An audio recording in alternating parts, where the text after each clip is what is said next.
Kinuha sa Iloilo si Amelia Lialgo at dinala sa Bataan. Hindi ko Ito ang wow trending nanay-nanayan ni Alice Go. Dinala na daw di umano sa Bulacan at sinundo pa ng helikopter ni Mayor Alice Go.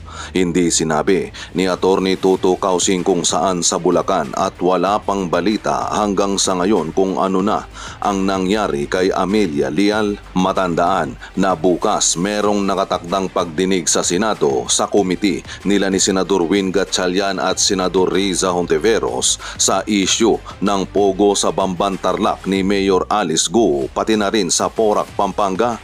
Duda naman ng mga netizen na kung hindi gugurgurin ang nanay-nanayan ni Alice Go na si Amelia Lial ay tuturuan ito ng mga isasagot niya sa Senado kung pupunta ito sa Senate hearing bukas. At posible din daw na itong taga-Lambunaw, Leyte na si Amelia Lial na na-recruit ni Alice Go para maging fake mama ay hindi padadaluhin sa Senate hearing bukas para hindi na magkamali pa ng kanyang mga isasagot. Sa mga lumabas nga na screenshot na nakuha ni Attorney Toto Causing ay malinaw na si Go Huaping ay si Alice Go. Sa birthday greetings ni Mirna Masiklat makikita sa petsa na nakalagay na August 31, 2017 at sa video nga na ipinakita ni Senador Win Gatchalian malinaw na kamukha talaga ni Alice Go ang batang Go Huaping na pumasok sa Pilipinas noong January 12, 2003. 13 years old pa lang noon si Go Huaping at ang totoo niyang birthday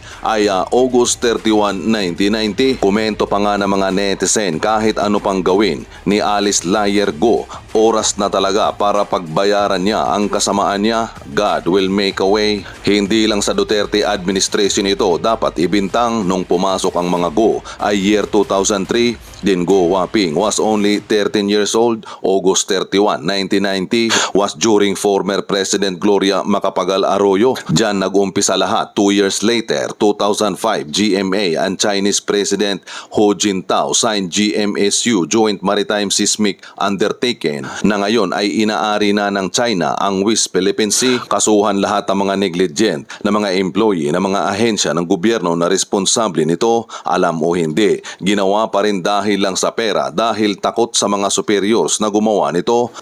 Walang kaduda-duda ang lumabas na ebidensya na bayaran ang kaluluwa at prinsipyo ng mga nasa ahensya, pero di lahat basta pera ang pag-uusapan kahit bawal kakagatin. Ngayon ang tanong po, kaya nyo bang i-deport si Go Huaping? Lakas ng evidence laban sa kanya. Kung isa siya sa talagang spy, dapat talaga siyang ma-deport na. Tanong ko lang naman, bakit hindi po nakukulong yan kung may matibay na ebidensya? Samantala, pag yung mga mamamayang Pilipino na pagbintangan lang kulong agad, nasaan ang hustisya sa Pilipinas? Tama po ba? Pakisagot naman po, please. hindi siya na birthday noong sa Facebook pa ha. Naka-record pa sa Facebook. Ito i-upload natin siguro. I-upload para makita ninyo na hindi po ako gawa-gawa lamang. Makita ninyo na talagang totoo at ang ating ebidensya. Nakalagay po ron ay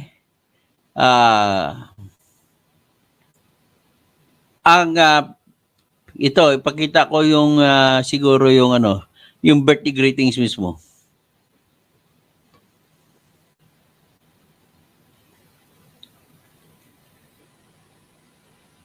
Yan.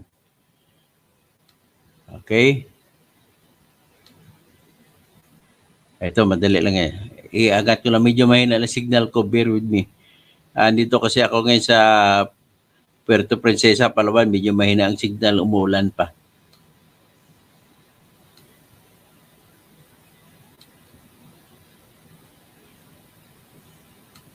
Ito, tingnan nyo.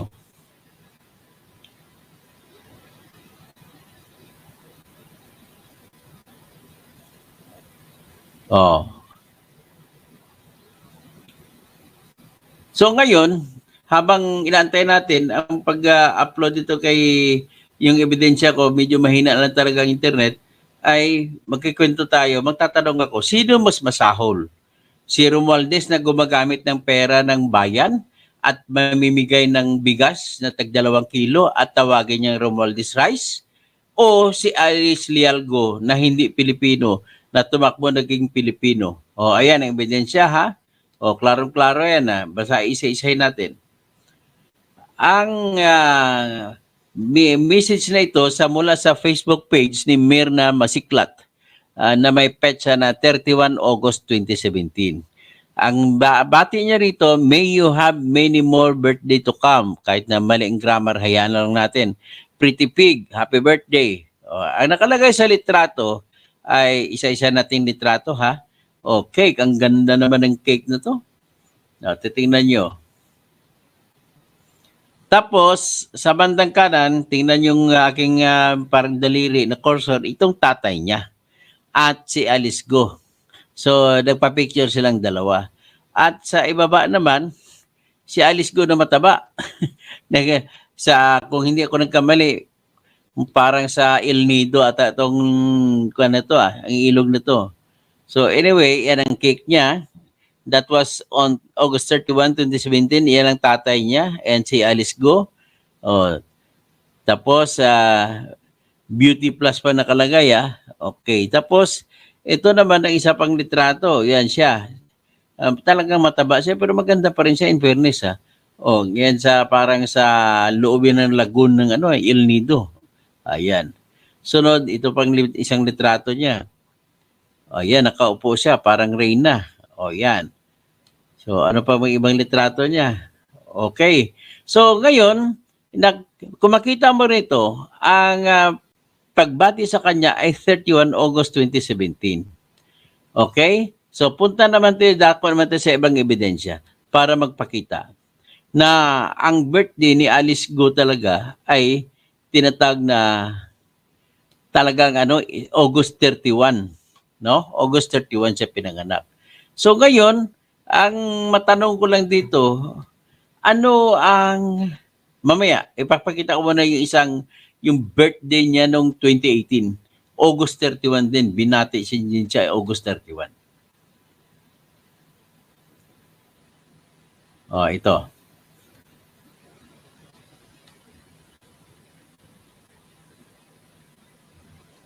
Yan.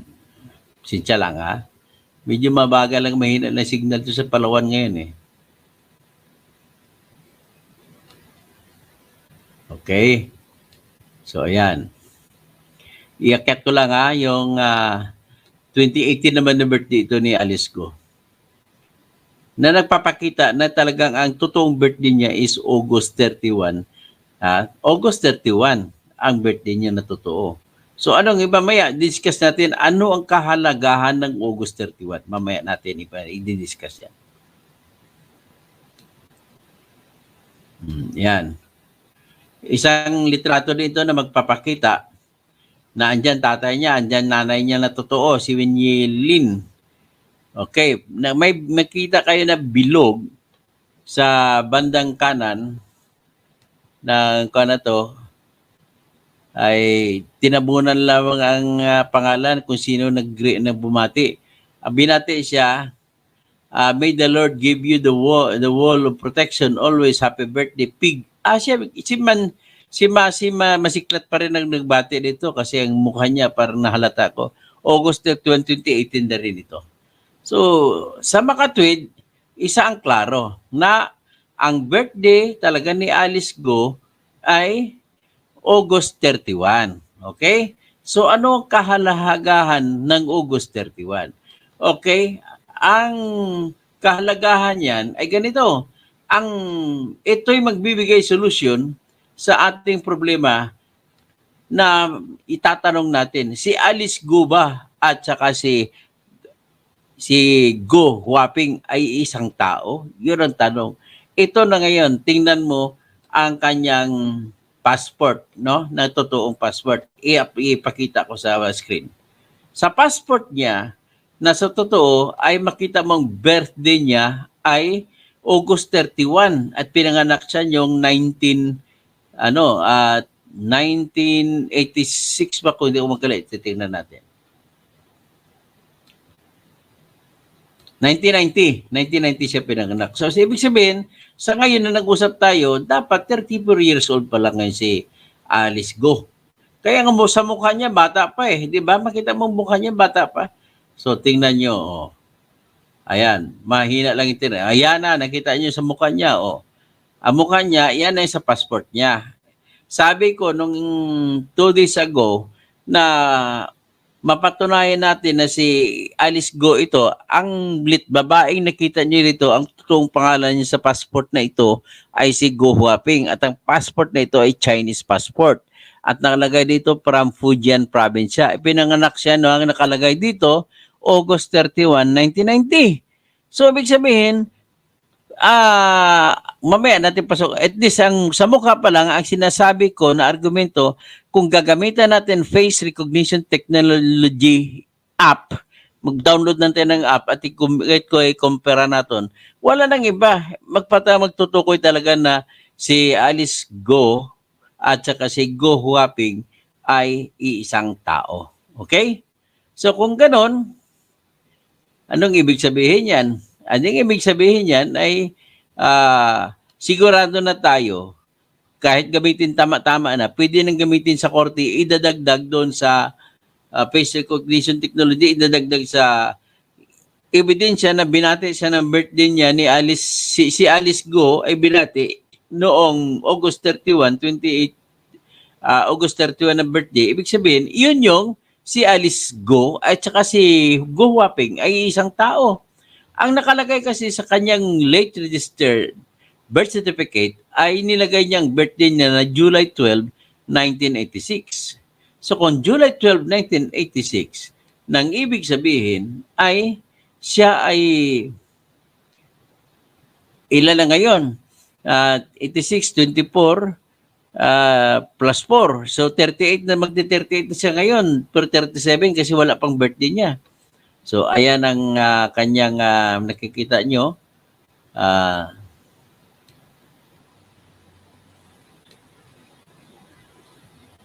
Tingnan natin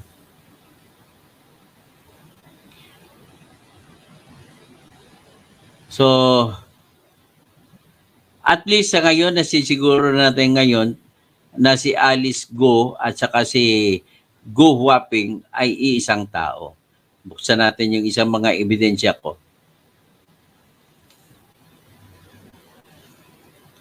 Medyo lang, bear with me kasi mahina signal dito sa Palawan.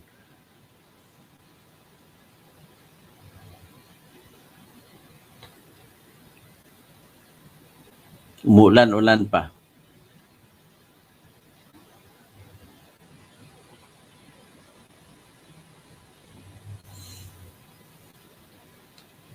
Ito, sandali lang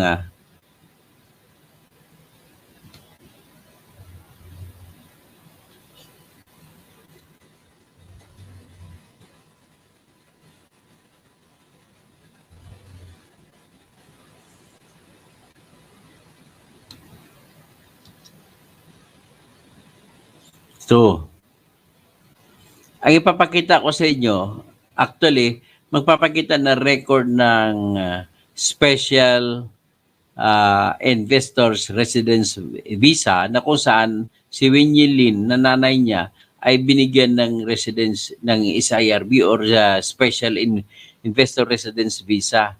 At ang kanyang mga kapatid, pati siya, ay binigyan din ng visa sa katotohanan na siya ay mga anak na natural ni Winnie Lin. So, ibig sabihin kung si Winnie Lin, ang nanay niya, ay Chinese citizen siya.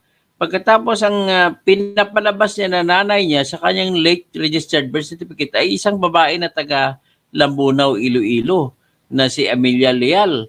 So, gusto niya palabasin na si Amelia Leal na ay katulong ng tatay at nanay nila na binuntis ko na ni tatay nanay niya.